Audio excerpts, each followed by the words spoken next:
Question number 49, किसी देश की आर्थिक वृद्धि का सर्वाधिक उपयुक्त माप बी सकल घरेलू उत्पाद।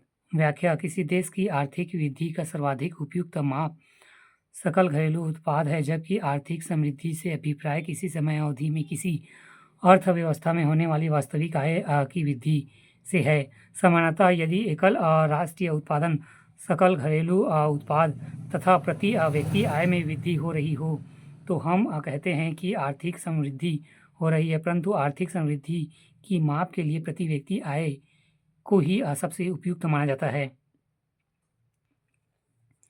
क्वेश्चन नंबर 50, वर्ष 2013-14 में सकल घरेलू उत्पाद में आयकर का हिस्सा था 2.1%। क्वेश्चन नंबर 50, वर्ष 2013-14 में सकल घरेलू उत्पाद में आयकर का हिस्सा था 2.1%, बहुत कम था, 2013-14 की बात है। क्वेश्चन नंबर 51, भारत का आर्थिक सर्वेक्षण संबंधित है वित्तीय मंत्रालय से। क्वेश्चन नंबर 51, भारत का आर्थिक सर्वेक्षण संबंधित है वित्त मंत्रालय से, नीति आयोग से नहीं, भारतीय रिजर्व बैंक से भी नहीं, वित्त आयोग से ही है, वित्त मंत्रालय से है, वित्त आयोग से नहीं। आंसर है सी, वित्त मंत्रालय से। व्याख्या, भारत का आर्थिक सर्वेक्षण वित्त मंत्रालय के आर्थिक कार्य विभाग द्वारा जारी किया जाता है। क्वेश्चन नंबर 52, भारतीय रिजर्व बैंक की मौद्रिक नीति 29 सितंबर 2015 के पुनः परीक्षण के अनुसार बैंक दर थी 7.57%।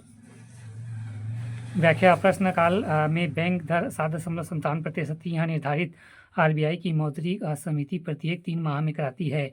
बैंक दर वह ब्याज दर होती है जिस पर आरबीआई द्वारा अपने ग्राहक, सरकारों, सरकारी कंपनियों, बैंकों, वित्तीय संस्थानों इत्यादि को दीर्घकालीन ऋण दिया जाता है।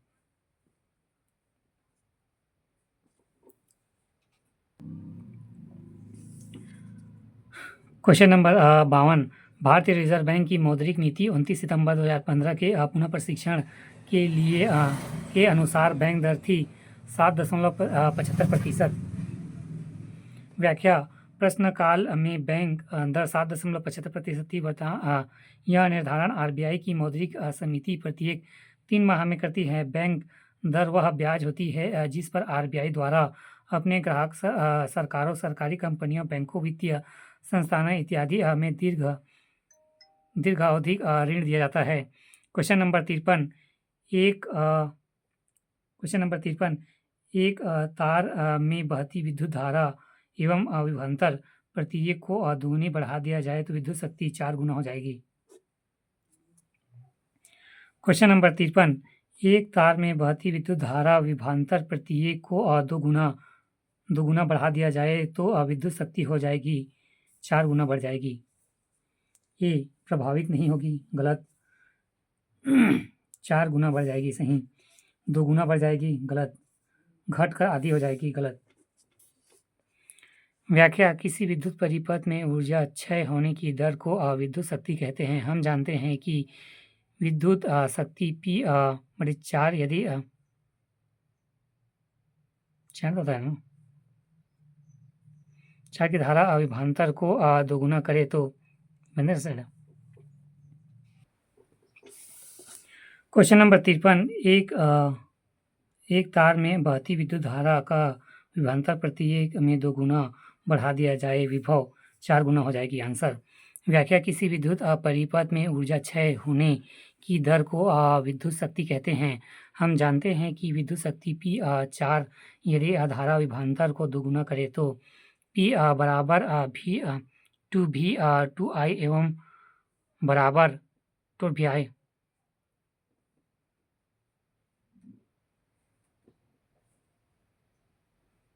V मतलब विभवांतर, अर्थात विद्युत शक्ति 4 गुना बढ़ जाएगी। क्वेश्चन नंबर 54, अभिनेत्र लेंस द्वारा किसी वस्तु का किस प्रकार का प्रतिबंध रेटिना पर बनाया जाता है, उल्टा तथा वास्तविक। सी।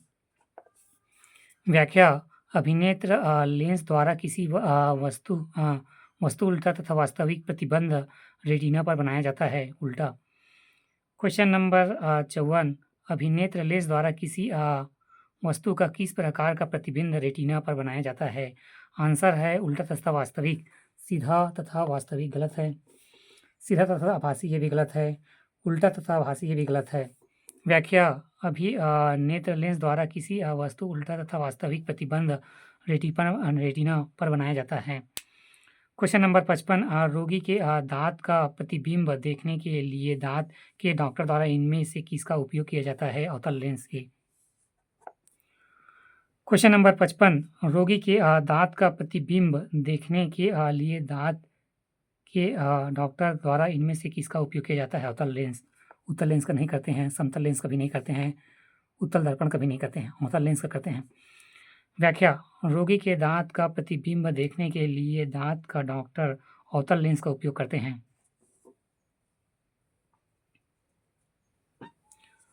क्वेश्चन नंबर 56 रासायनिक दृष्टिकोण से सिंदूर है मरकरी एवं सल्फाइड। डी। क्वेश्चन नंबर 56 रासायनिक दृष्टिकोण से सिंदूर है मरकरी एवं सल्फाइड। कैल्शियम कार्बोनेट ये नहीं है। पोटेशियम सल्फाइड ये भी नहीं है। पोटेशियम सल्फेट ये भी नहीं है। व्याख्या था रासायनिक दृष्टिकोण से सिंदूर मरकरी 2 सल्फाइड HGS कहलाता है। क्वेश्चन नंबर 57 निम्न में से कौन जल के साथ बिल्कुल अभिक्रिया नहीं करता है? आंसर है इनमें से कोई नहीं।